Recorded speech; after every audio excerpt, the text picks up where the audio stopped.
Hello friends, എല്ലാവർക്കും പുതിയൊരു വീഡിയോയിലേക്ക് സ്വാഗതം.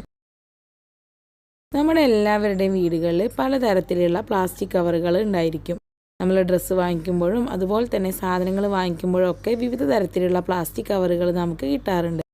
അപ്പോൾ ഇങ്ങനെയുള്ള പ്ലാസ്റ്റിക് കവറുകളുടെ നല്ലൊരു ഉപയോഗമാണ് ഞാനിവിടെ കാണിക്കാനായിട്ട് പോകുന്നത്. പലരും പൈസ കൊടുത്തു വാങ്ങുന്ന ഒരു സാധനമാണ് നമ്മൾ ഈ പ്ലാസ്റ്റിക് കവർ വെച്ചിട്ട് ചെയ്യാനായിട്ട് പോകുന്നത്. ഇവിടെ ഞാൻ 2 രീതിയിലുള്ള പ്ലാസ്റ്റിക് കവർ വെച്ചിട്ട് കാണിക്കുന്നുണ്ട്. ഒരുവിധം എല്ലാ തരത്തിലുള്ള പ്ലാസ്റ്റിക് കവറുകൾ വെച്ച് നിങ്ങൾക്ക് ഇതേപോലെ തന്നെ ചെയ്യാവുന്നതാണ്. അപ്പോൾ നമുക്ക് വീഡിയോയിലേക്ക് പോവാം.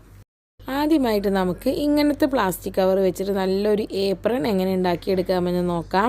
അപ്പോൾ ഇതേപോലെയുള്ള കവറുകൾ മിക്കവാറും എല്ലാവരുടെയും വീടുകളിൽ ഉണ്ടായിരിക്കും. അപ്പോൾ ഞാൻ ആദ്യം ഈ പ്ലാസ്റ്റിക് കവറിനെ നല്ലപോലെ നിവർത്തി വൃത്തിയായി വെച്ചതിന് ശേഷം ഇതിൻ്റെ ഈ കൈയിൻ്റെ ഭാഗം ഇതുപോലെ 2 സൈഡിൽ നിന്നും വെട്ടിക്കൊടുക്കുകയാണ്. ഇപ്പോൾ ഞാനിതിങ്ങനെ വെട്ടിയിട്ട് നിവർത്തി വെച്ചിട്ടുണ്ട്. അതിനുശേഷം ഈ പ്ലാസ്റ്റിക് കവറിൻ്റെ 2 സൈഡും ഇതേപോലെ ഓപ്പൺ ചെയ്ത് കൊടുക്കാം. ഇനി നമുക്ക് ഈ 2 സൈഡും ഞാൻ ഈ കാണിക്കുന്നത് പോലെ ഒന്ന് കട്ട് ചെയ്തെടുക്കാം. ഇങ്ങനെ നമ്മൾ കട്ട് ചെയ്യുമ്പോൾ നമുക്ക് 2 സൈഡിലും ഇതേപോലെ വലിയ 2 പീസസ് കിട്ടും. ഇനി വലിയ പീസിൻ്റെ സൈഡിൽ നിന്നും ഇതേപോലെ ചെറുതായിട്ടൊന്ന് കട്ട് ചെയ്ത് കൊടുക്കാം. ഇനി ഇതിൽ എക്സ്ട്രാ നിൽക്കുന്ന ഈ വലിയ ഭാഗം കട്ട് ചെയ്ത് കളയാം. ഇതേപോലെ തന്നെ നമുക്ക് 2 സൈഡും ചെയ്തെടുക്കണം. ഇപ്പോൾ ഇതേപോലെ നമുക്ക് 2 വള്ളികൾ കിട്ടും. ഇത് നമുക്ക് ഈ ഏപ്രൺ കെട്ടാൻ വേണ്ടിയിട്ടുള്ളതാണ്. ഇനി നമുക്ക് ഈ പ്ലാസ്റ്റിക് കവറിൻ്റെ മുകൾ ഭാഗത്ത്, അതായത് ഇതിൻ്റെ ഈ കൈ ഇതേപോലെ ഒന്ന് കെട്ടിവെച്ച് കൊടുക്കാം.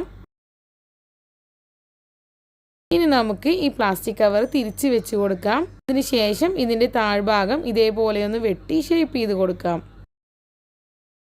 ഇപ്പോൾ നമ്മളുടെ ഏപ്രൺ റെഡി ആയിട്ടുണ്ട്. നല്ല രീതിയിൽ യൂസ് ചെയ്യാനായിട്ട് പറ്റും. അപ്പോൾ എല്ലാവരും ഒന്ന് ട്രൈ ചെയ്ത് നോക്കൂ. ഇനി അടുത്തതായിട്ട് കാണിക്കുന്നത് നമ്മൾ ഡ്രസ്സുകളൊക്കെ വാങ്ങിക്കുമ്പോൾ കിട്ടുന്ന ഈ ഒരു രീതിയിലുള്ള കവർ എങ്ങനെ ഒരു ഏപ്രൺ ആക്കി മാറ്റാം എന്നുള്ളതാണ്.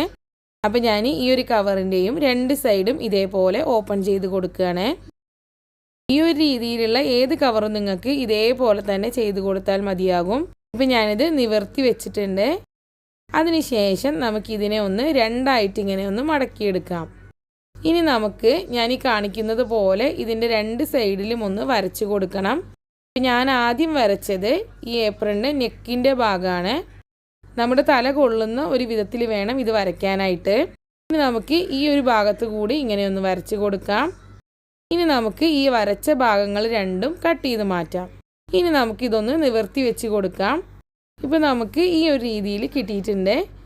ഈ ഒരു ഭാഗം നമ്മുടെ തല കൊള്ളുന്ന അത്രയും വലിപ്പത്തിൽ വേണം കട്ട് ചെയ്തെടുക്കാനായിട്ട്. ഇനി നമുക്ക് ഈ പ്ലാസ്റ്റിക് കവറിൻ്റെ താഴ്ഭാഗത്ത് നിന്നും ഇതേപോലെ ചെറിയ 2 വള്ളികൾ പോലെ കട്ട് ചെയ്തെടുക്കാം.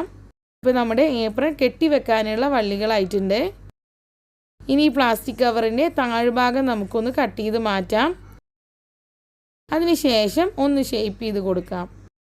ഇപ്പോൾ നമ്മുടെ ഏപ്രൺ റെഡി ആയിട്ടുണ്ട്. അപ്പോൾ എല്ലാവരും ഒന്ന് ട്രൈ ചെയ്ത് നോക്കണം. ഇതേപോലെ നിങ്ങൾക്ക് ഒരുവിധം എല്ലാ ടൈപ്പിലുള്ള കവർ വെച്ചിട്ടും ചെയ്യാവുന്നതാണ്. കവറിൻ്റെ പിടിയുടെയൊക്കെ ടൈപ്പ് മാറുന്നതിനനുസരിച്ച് ചെറിയ ചെറിയ മാറ്റങ്ങൾ വരുത്തിയാൽ മതി. അപ്പോൾ എല്ലാവരും ഒന്ന് ട്രൈ ചെയ്ത് നോക്കുക. വീഡിയോ ഇഷ്ടപ്പെട്ടിട്ടുണ്ടെങ്കിൽ എല്ലാവരും ലൈക്ക് ചെയ്യാനും ഷെയർ ചെയ്യാനും ഒന്നും മറക്കരുത്. അതേപോലെ തന്നെ നിങ്ങൾക്ക് ഇത് ഉപകാരപ്പെട്ടോ എന്നുള്ളത് കൂടി ഒന്ന് കമൻറ്റ് ചെയ്യണം. അപ്പോൾ അടുത്തൊരു നല്ല വീഡിയോ ആയിട്ട് വരുന്നത് വരേക്കും ബൈ. Thank you.